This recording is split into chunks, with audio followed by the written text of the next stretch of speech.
ئەو پیاوەی سەر و ڕیشی لە پێناوی خوددادا سپی کرد و هەر لە ماڵی خودداش کۆچی دوایی کرد. دەیویست شەوانی قەدر لە ماڵی خوددا بەڕێ بکات. خودداژ لەو کاتەدا گەڕاندیەوە بۆ لای خۆی. بە جۆرێک مرد هەمووان ئاواتی پێدەخوازن.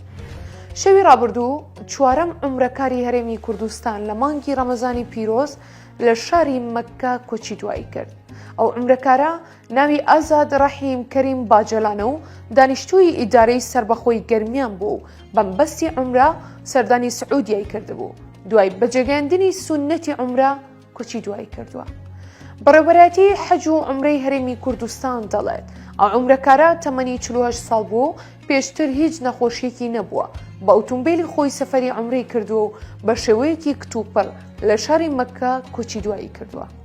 ئازاد ڕەحیم پیاوێکی ئیماندار و ڕوو لە خوددا بوو. ژیانی خۆی بۆ خزمەتی دین و خوداپەرستی تەرخان کردبوو. لەو پێناوەشدا سەر و ڕیشی سپی بوو. ئەو بەردەوام دوعای دەکرد کە کۆتا ساتەکانی تەمەنی لە کات و شوێنێکی پیرۆزدا بەسەر بەرێت و بگەڕێتەوە بۆ لای خوددا.